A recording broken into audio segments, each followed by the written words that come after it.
Everyone, welcome back to my channel. কেমন আছেন আপনারা? আশা করি ভালো আছেন। আপনাদের আশীর্বাদে আমরা ভালো আছি, সুস্থ আছি। তো আজকে ব্লগটা আমি এখান থেকে স্টার্ট করলাম। তো এই দেখুন বন্ধুরা, চারিদিকে কুয়াশায় ঢেকে যাচ্ছে। বেলা বাজে 8:30। মানে যত বেলা হচ্ছে ততই কুয়াশার পরিমাণটা ভীষণ বেড়েই যাচ্ছে। এই দেখুন কি পরিমাণে কুয়াশা হচ্ছে, এই সাইডটা কিছু দেখাই যাচ্ছে না। কুয়াশা চিন্তা না করে চলে আসলাম ফুল তুলতে। নাহলে পাড়ার যে কাকিমাগুলো মর্নিং ওয়াকের বাহানায় ফুলগুলো এসে নিয়ে যায়, একটা ফুলও রাখে না আমাদের জন্য।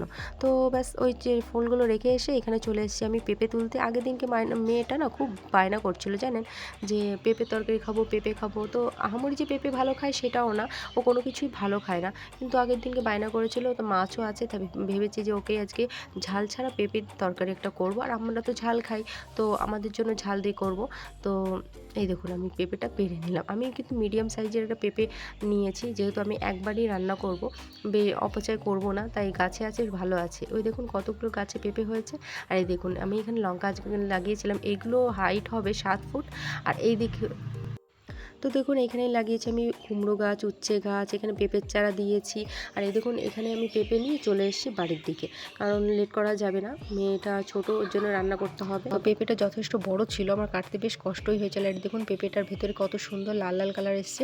এই টাইপের পেঁপে দিয়ে তরকারি করলে কিন্তু পেঁপেটার টেস্টটা খুবই ভালো আসে। তো যাই হোক, এই দেখুন আমি খোসাগুলো ছাড়িয়ে নিচ্ছি। খোসাটা কিন্তু বেশি বেশি করে ফেলবে, নাহলে কিন্তু তরকারিটা তেতো লাগবে। আর এই দেখুন ভেতরে একটা ছুরি বা চামচের পেছন দিয়ে এইভাবে এই সাদা অংশটাকেও ফেলে দেবেন, নাহলে কিন্তু তরকারিটা তেতো তেতো লাগে, তখন লোকে খাবে আর বলবে যে তেতো হয়েছে।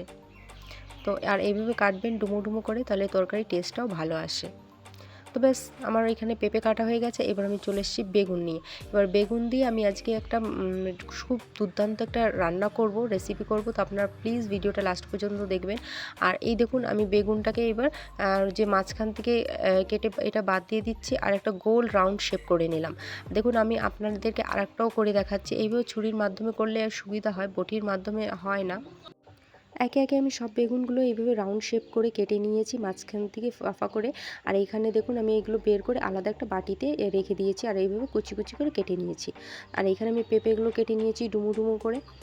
তো আমার শাশুড়ি চলে এসেছিলো, তো আমার শাশুড়িকে আমি কাটতে বসিয়ে দিয়েছি এই বেগুন যে মাঝখানে পিসগুলো ছিল সেইগুলো। আর এদিকে আমি রান্নাটা চাপিয়ে দেবো। তো প্রথমে আমি পাকাটিটা জেলে নিলাম, জেলে নিয়ে এবার কড়াইটা গরম হয়ে গেছে, দিয়ে দিলাম তেল। তেল গরম হয়ে গেছে, এবার দিয়ে দিচ্ছি মাছগুলো ভাজা ছিল, রান্না করার আগে ভেজে নিলে একটু ভালো হয়। আর দেখুন আমি লঙ্কাগুলো আগে আগে ভেজে নিচ্ছি, কারণ আমি মেয়ের জন্য তরকারিটা উঠাবো একই কড়াই থেকে। তো দিয়ে দিলাম রাঁধুনি সোমরা। এখন দিয়ে দিচ্ছি একে একে পেঁপেগুলো। আর এখানে আমি একটা আলুও দিয়েছি, আমি আপনাদের দেখাতে মনে নেই। তো আপনারা আলু অপশনাল দিতেও পারেন, নাও দিতে পারেন। আমাদের বাড়িতে পছন্দ করে তাই আমি দিই। এখন দিয়ে দিচ্ছি আমি নুন আর হলুদ। এবার ভালো করে আমি এটাকে ভেজে নেব। এটা মোটামুটি ভালো করে আমি ভেজে নিয়েছি 5 থেকে 10 মিনিট। এবার আমি দিয়ে দিচ্ছি আমার পরিমাণ মতো জল। জল ফুটে গেছে, এইবার আমি দিয়ে দিচ্ছি এর মধ্যে পিস করা মাছ। তো মাছগুলো দেখুন এবার আমি একটা একটা করে দেখে নিচ্ছি যে ভালো করে গলেছে কিনা। তো এই জায়গায় তরকারি রান্না হচ্ছে, এইদিকে আমি এই লঙ্কাগুলো বেটে নেব। তো লঙ্কাগুলো দেখুন একে একে আমি শিলনোড়ায় বেটে নিচ্ছি। আর এই দেখুন মেয়ের জন্য আমি এই যে বলেছিলাম তরকারিটা উঠিয়ে রাখবো ঝাল ছাড়া, তো ওই যে মেয়ের জন্য আমি তরকারি উঠিয়ে রাখলাম। আর এখানে আমি লঙ্কাটা দিয়ে দিচ্ছি এখন লাস্টের দিকে। আমি লঙ্কাটা কিন্তু এর জন্য ভেজে রেখেছিলাম, কি কাঁচা লঙ্কা দিলে না একটা গন্ধ থেকে যায়। তো আপনারা লঙ্কাটা এভাবে ভেজে তারপর লাস্টের দিকে বেটে দেবেন, একটু গন্ধ কিন্তু পাবেন না। আর এই যে আমি যে বেগুনের রেসিপিটা করবো, এর জন্য এই মশলাগুলো আমি নিয়ে নিচ্ছি। নিয়েছি কয়েক রসুন, লঙ্কা, আদা। আর এখানে আমি নুন হলুদ দিয়ে বেশ ভালো করে বেগুনটাকে মাখিয়ে রাখবো। আমার মাখানো কমপ্লিট হয়ে গেছে দেখুন। এবার মেখে এইগুলোকে তেলে ভেজে নেব। তো প্রথমে আমি এইগুলো যে ভিতরে স্টাফিং ছিল, স্টাফিংটা রেডি করছি, যার জন্য দিয়ে দিচ্ছি পেঁয়াজ কুচানো, ওই বেগুনের মাঝখানে পুরটা। আর এখানে যে মশলাটা আমি করেছিলাম সেই মশলাটা দিয়ে দিলাম। এবার দিয়ে দেবো আমি নুন, দিয়ে দেবো হলুদ, দিয়ে এটাকে ভালো করে মেখে নেব। আর সঙ্গে দিচ্ছি একটা ডিম। ডিম দিয়ে এটাকে রান্না করা হয়, আমি একটা দিয়েছি, আপনারা অপশনাল দুটো দিতে পারেন। আর এখানে আমি যেহেতু মাছের ডিমটা অ্যাড করব, এর জন্য আমি একটা দিয়েছি। তো এটাকে ভালো করে আমি মেখে নিলাম। মেখে এবার কড়াইটা গরম হয়ে গেছে, এটা আমি ভাজবো রিফাইন্ড তেল দিয়ে, আপনারা সর্ষের তেল দিয়েও করতে পারেন। তো দেখুন তেলটা গরম হয়ে গেছে, আমি সব কটা একে একে করে দিয়ে দিচ্ছি। এবার দিয়ে দিচ্ছি মাঝখানে পুরগুলো। আর এটা কিন্তু যখন আপনারা ভাজবেন যদি আপনারা গ্যাসে করেন সেক্ষেত্রে কিন্তু মিডিয়াম টু হাই ফ্লেমে করবেন, একদম হাই ফ্লেমে করবেন না।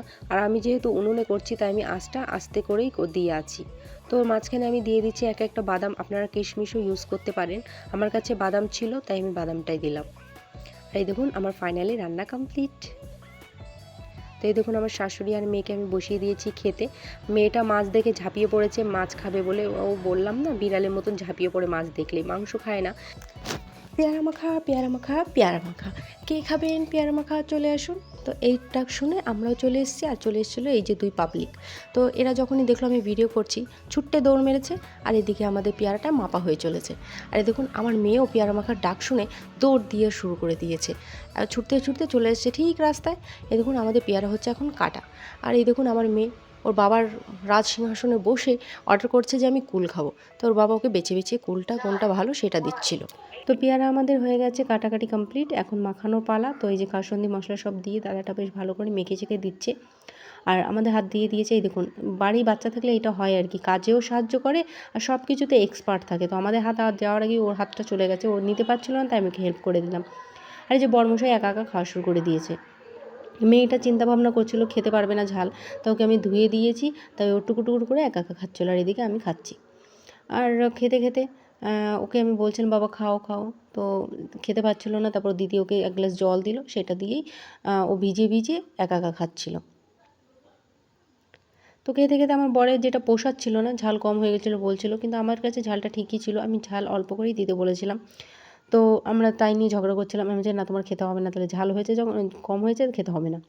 তো এদিকে আমার মেয়ে জলে ভিজে ভিজে খাচ্ছে। তো সকাল থেকে জিনিসটা অপেক্ষা ছিলাম কখন আসবে কখন আসবে, তো ফাইনালি চলে এসছে।